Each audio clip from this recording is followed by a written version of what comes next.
I got all of these for $4. As to say, for these four, I spent $4, not that I spent $4 each. Let's take a look at them. Yeah, I'm still on my big Spider-Man kick.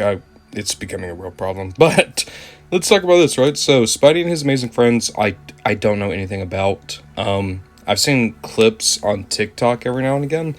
I think that this is like the what's it called? It's not Nick Jr., it's Disney. Is it Disney Jr.? Whatever. It's the young kids superhero show right now. It seems to feature Spider-Man, Spider-Man, and Spider-Gwen. So Peter, Miles, and Gwen. And it seems as though it's Spidey and His Amazing Friends, because I think that Miles is Spider-Man, and in the show Spider-Man Peter Parker is just Spidey.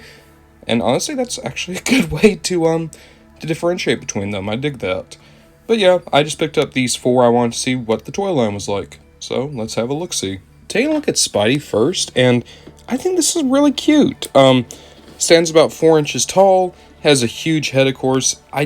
In the show, I think maybe they're supposed to be little kids, but at the same time, are they all little kids, or I don't know.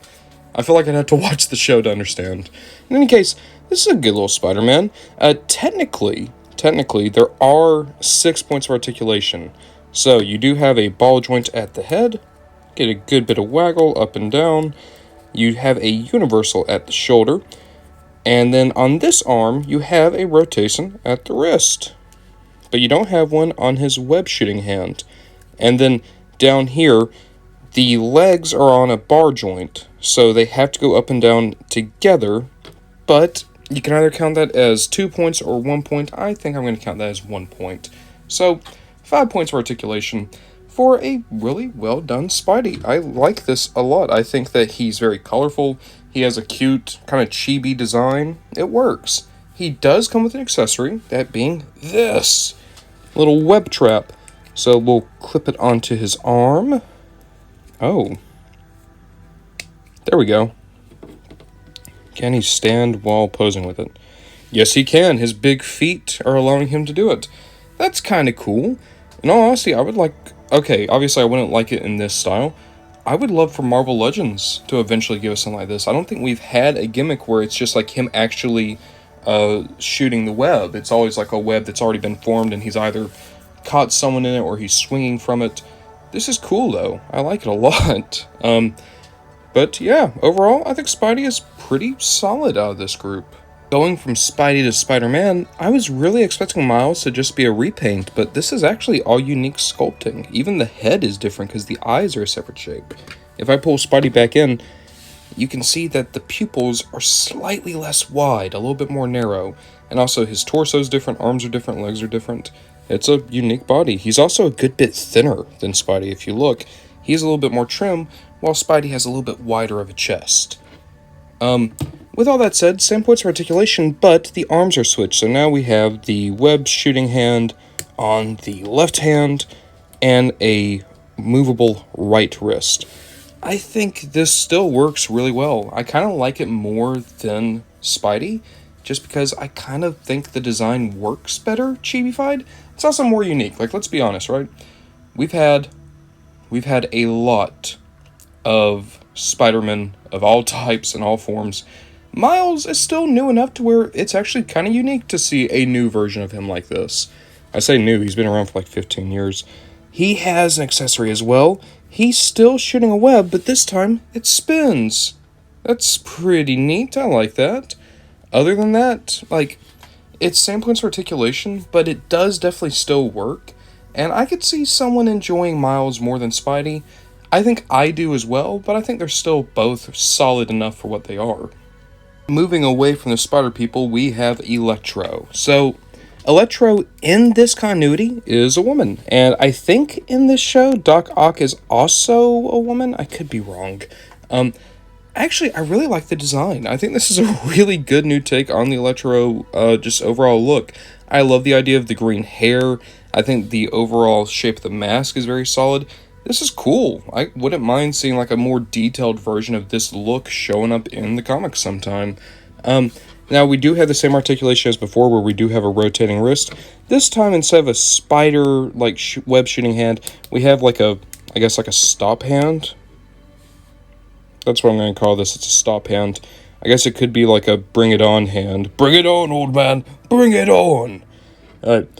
I kind of like this a lot. I'll be honest. When I first saw this at the store, there was a part that's like, oh, maybe they should have named this character Electra.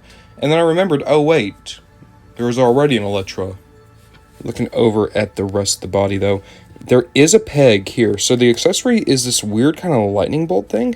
There's a peg in the bottom and a peg in the feet, so Electra can fly around on it, which is pretty cool. But you could also have Electra hold it. I keep calling him Electra. Electro hold it. And now it's a thing. It is most definitely a thing. Is that a shield, maybe? I guess it could be like a... I don't know what that's supposed to be, I'll be honest with you. It looks fine, though. Like, here, let's try to get them into a good pose. Oh, things are falling. And then, there we go. That looks decent. Yeah, overall, though, out of the ones I've looked at so far, I think Electro is my favorite. It's the most unique. I like the design the most. The colors pop. And even if I don't really get what the accessory is, at least it has a couple of different things it can do. Finally, we have the greatest of all of Spider-Man's enemies, Green Goblin. And I gotta say, I like this one a lot too. It's lost some of the Goblin aesthetic, right? It doesn't really look like the Green Goblin in the face. It kind of just looks like a generic orc or just goblin. That said, I still think this works alright. I like the colors. I like the jack-o'-lantern bomb. And there's also the fact that he does still come with his glider.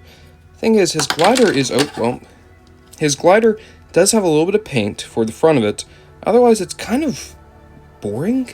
Like, I don't know. I don't know what the glider should look like for me to be like, yeah, that's what the glider needs to be. But it's not this. That said, he can get on it fairly well. Looks decent enough. I don't know. I'll be honest. When I got these 4 from the store, I really thought Goblin was going to be my favorite one. And I'm kind of underwhelmed by him, if we're going to be honest. It should go without saying that these aren't for adult collectors, right? These are kids' toys. These are meant for young preschoolers, and I think they're great for that. They're very solid, well-built, well-painted. They were decent enough to play around with. Obviously, someone like me is going to get, like, just hours of fun out of these things, but I can respect the fact that there was effort put into these. There was an honest attempt to make a durable, solid figure. And I feel like that's often kind of lost with kids' toys that are made for, like, the very, very, very young demographic. Overall, I'd say that they're worth it.